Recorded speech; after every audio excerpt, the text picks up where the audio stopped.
Welcome back into the Enrichment Sports Source. This segment brought to you by Stern AG. You see their phone number right there, 865-670-2794 in the East Tennessee area.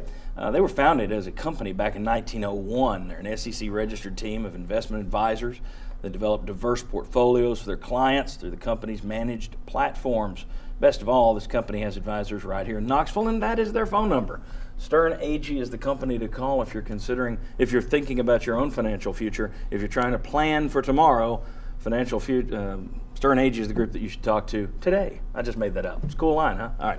All right. Lightning round, and it is going to be a lightning round, about a minute each on these, okay?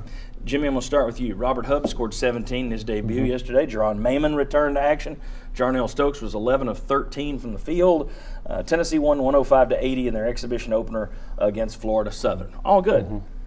But they also turned the ball over 17 times, and Antonio Barton, the guy that's coming in to play point guard, wasn't playing. Conzo Martin says it's day-to-day injury. After the Jerron Mayman thing last year, should Tennessee fans be concerned about Barton's health at this point, or is it too early? I think it's too early. The 17 turnovers, I think, were in part because they were going fast-paced. They were going up and down the court. They weren't even calling plays. You had a freshman that was running the point. So I'm going to say it's a little bit too early. It was just an exhibition game. If you're facing this a few games into the season, then it's a concern. All right. Bob Hodge, question number 2. Considering Tennessee's schedule, 7 games against ranked foes, 5 games against top 10 teams. You face both the number 1 and the number 2 teams in the country on the road.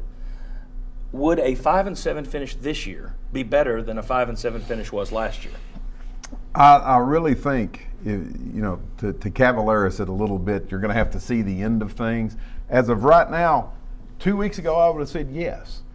But after you go to Alabama and you play like you did, you go to Missouri and you play like you did, I'm not so sure that this team isn't showing some of the same signs that last year's teams did, not as far as the coaching is concerned, but just as far as the level of talent is concerned. I feel better about the coaching. I'm still concerned about the level of talent. I'm not going to say that this 5-7 would be that much better because, but play it out against Auburn, Kentucky, and Vanderbilt and see how you play against them if you end up 5-7.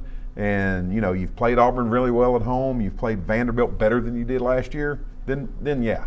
Okay. I would say yes, that it would be better because you got less talent than you did last year and you're playing a tougher schedule. But no, I'm not saying anybody should enjoy a 5-7 season though. Big difference. All right. Shazan and David. A lot of people thought Tennessee would go to Missouri and be fine against them because a lot of people don't buy into Missouri. All right. Missouri's got 1 loss in overtime on this season. They ran all over Tennessee yesterday, and they're now 2-0 against Tennessee in the SEC. As ex-Vols, do you guys buy Missouri as an SEC program at this point? Definitely. I definitely do, and I would like to I think Missouri knew that they were coming to the SEC way before we did, and I think they come in here and got a couple of our players and ran back out with them. They're able to play with us, boys. I agree. I mean, if you look at them, looking in the trenches, that's, I think, a lot of areas that define where the SEC, and then you look at some of the speed. They've got all the pieces. Both the lines played fantastic, very athletic guys.